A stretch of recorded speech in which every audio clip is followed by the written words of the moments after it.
It was a quiet Wednesday morning, November 26th, 2025, one of those mornings when people in Abuja wake up, make tea, prepare their children for school, and try to believe that life is still normal. Yet beneath that calm surface, something far more unsettling was already in motion. A secret agreement had been signed thousands of miles away in Washington, and the Nigerian people were never told what was written in their name. For days, the government kept silent about their sudden trip to the United States. They never explained why the National Security Advisor met with the U.S. Department of War. They never revealed why a member of the U.S. House of Representatives, someone deeply involved in Nigeria's security file, had to be the one to go on Fox News and speak publicly about the real conditions America had handed to Nigeria. It wasn't the Nigerian government speaking, it was Washington. And that alone should worry every citizen. Because when a nation hides the truth about foreign demands, it's not hiding it from the terrorists, it's hiding it from the people. In this opening chapter of today's story, we step into a difficult but necessary conversation, one that many Nigerians may not be ready for, but absolutely deserve. What did the U.S. actually tell Nigeria behind closed doors? What agreements were signed? Why were Americans the first to reveal the conditions, while the Nigerian government avoided every question? And most importantly, what happens in the next 2 months when those conditions expire? If you care about security, sovereignty, and the future of West Africa, stay with me, because understanding this now may shape how you interpret every headline that will come in January and February. And before we go deeper, let me ask you, do you believe nations should be honest with their people about deals that affect millions of lives? If your answer is yes, then please stay until the end of this video. And if you value truth over silence, consider sharing this message so more people can see it.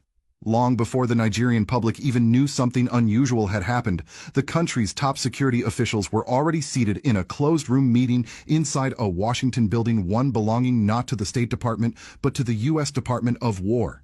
That detail alone spoke volumes. Nations do not visit the Department of War unless the conversations are difficult, serious, and heavy with consequences. And this particular meeting would reshape everything Nigeria believed about its own security. The Nigerian delegation, led by the National Security Advisor and joined by a small group of officials, arrived with the intention of seeking assistance against the worsening wave of terrorism at home. But what they received instead was an ultimatum, not a discussion, not a negotiation. An ultimatum. For days, the Nigerian government refused to brief the public about what was said. They returned home silently, without a press conference, without a national address, and without a single acknowledgement that a monumental demand had been placed upon them. Ironically, it wasn't a Nigerian official who first revealed what happened behind closed doors. It was a U.S. representative who went on Fox News and disclosed the conditions, almost as if to warn the Nigerian people themselves.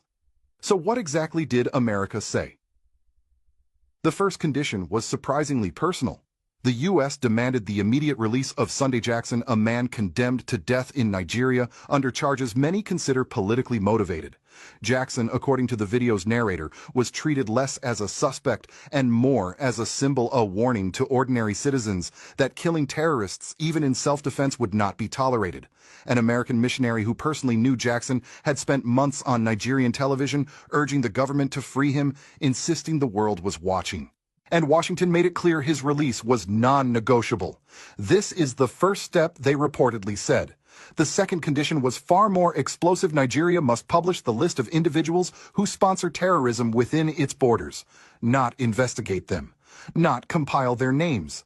But publish them openly for the world to see. This was the very list Nigerian officials once claimed they had completed years earlier, yet never released. In 3 years under President Tinubu, not a single financier of terror had been revealed to the Nigerian people, not one. According to the narrator, the reason was simple and deeply troubling. The list allegedly included people at the highest levels of government, individuals whose exposure could shatter the nation's political landscape. If the list were published, the world would no longer speculate about internal collusion. It would become official, documented, irrefutable.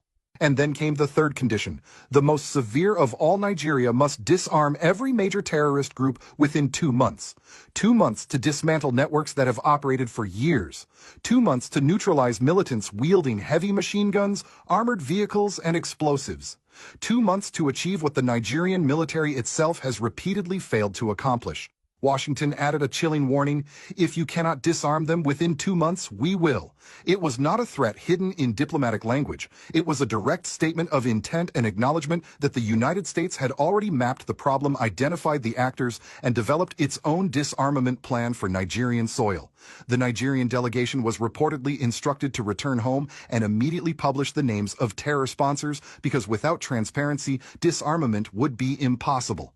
But after returning to Abuja, the government said nothing, not a word. No names were released.